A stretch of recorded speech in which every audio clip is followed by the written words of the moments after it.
Welcome to the August edition of the Educational Truth Podcast.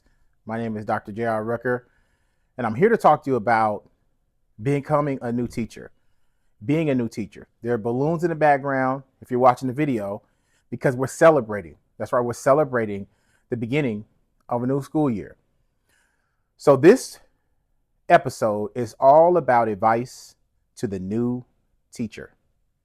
When you're a new teacher, you are ready to hit the ground running. And I'm going to start by telling you a quick story about when I was a fairly new teacher. This is 20 years ago, and I was motivated by the movies Stand to Deliver, the story of Jaime Escalante, who turned an unlikely group of students into math, calculus, accomplished students. The Michelle Pfeiffer, Dangerous Grounds. I've been inspired as a young person by those movies to go into the teaching ranks and be on fire. So I'm here at an inner city school, just like I wanted to work at when I was much younger. And I was all about making connections to students.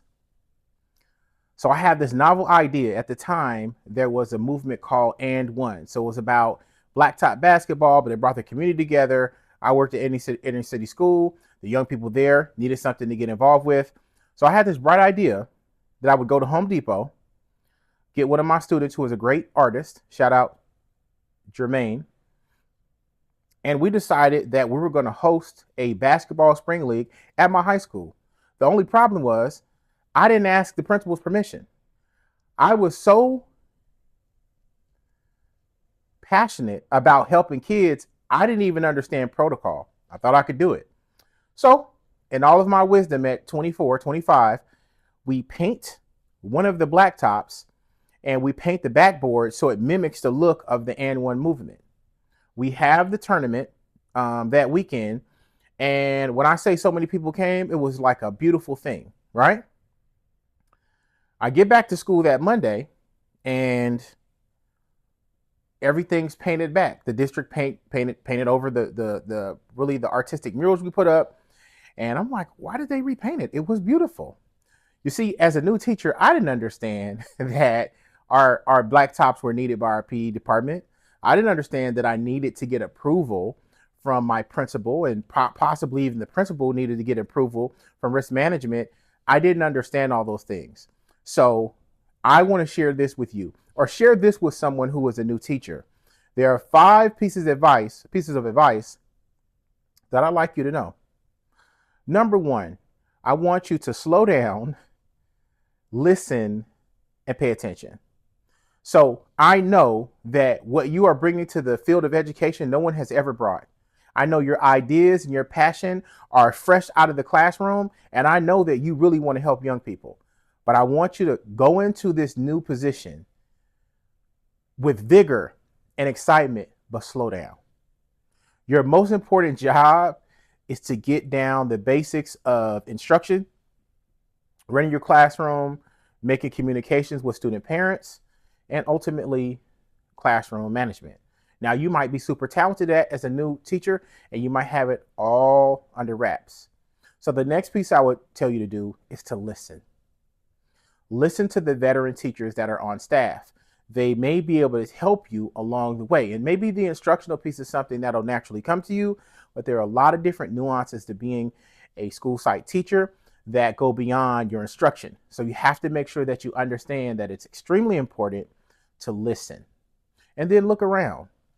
Get a gander of the place that you're at. Really take your time to build the relationships that you need in order to do your job effectively. Everyone loves new teachers because they have that just optimistic energy.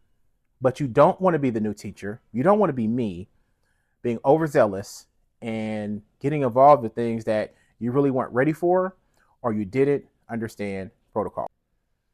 Number 2, learn to communicate. So that's in 2 ways. Your email communication is vital. Make sure that when people communicate with you via email, that you're prompt. Try not to let it go beyond 24 hours, and make sure you understand if it's a one-to-one email versus other people are on it, which is your CC. So make sure you understand the dynamics and the importance of efficiently and quickly responding to your email. The other form of communication that I really want you to focus on is making sure you're communicating with other people on the site. I believe that everyone on the site is a janitor. Everyone on the site is a teacher. Everyone on the site works in the cafeteria.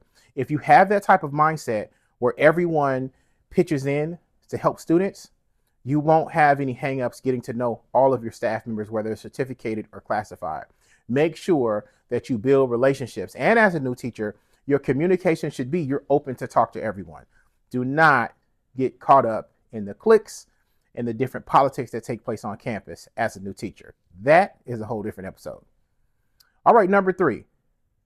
So we've talked about making sure you slow down, you look, and you listen. We talked about making sure that you are able to communicate with everyone. The third thing I wanted to talk to you about is making sure you understand the importance of your money, budgeting your money as a new teacher. My first year in teaching, not only did I not care what my salary was, I didn't even understand that I was getting paid on a 10-month scale, not a 12-month scale. So I still had 2 months that I needed to fend for my own in pay. Make sure you take your time to really budget your money. So in the summertime, if you get a summer school assignment, that's great. But if you don't get a summer school assignment, you'll still be financially okay to make it through the summer. For a lot of young teachers, the summertime is kind of lean, in particular if your district doesn't have a 12-month pay scale. Number 4, work-life balance. Now, some of you may say, what is that? That is the dynamic of you making sure that you give your all to your students, but you also have to make sure that you are pouring back into yourself. So what that looks like is you have to be intentional in planning on the weekends and the summertime and your spring break and all the different breaks you have. You have to do things that are going to create balance.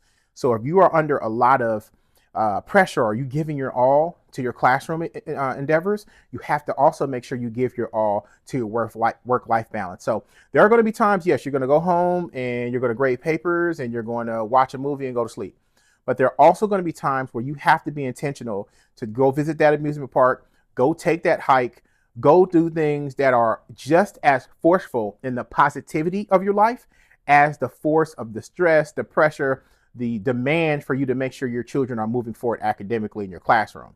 So make sure you understand that your work-life balance is just as important as what you're doing in the classroom. Number 5, and this is an important piece, you have to join a committee, join some type of team or a club. As a new teacher, we want you as a school site to be successful. Your primary focus needs to be your academic pursuits and your instruction to your students. And by no means do I want you to overcommit as a first or second year teacher. That could be dangerous as well. But please make sure you find a way to at least join a committee, advise a club, or help coach a team. That is important because you're sending a message not only to your peers, but your school administration that you're willing to be a part of the team and kind of help out in other ways. When new teachers are unwilling to do anything, sometimes that can be, you won't be punished for it, but they're hoping that your new energy, your fresh voice, you'll be a lot more outgoing into getting involved with either being a part of a school committee, advising a club, or getting on the team, coaching a team. All right, guys, this is the August episode of the Educational Truth Podcast, and this has all been dedicated to the new teachers. So if you know a new teacher, please share this with them. We're celebrating back to school. You guys have got it. Have a great year. My name is Dr. J.R. Rucker, and this is the Educational Truth.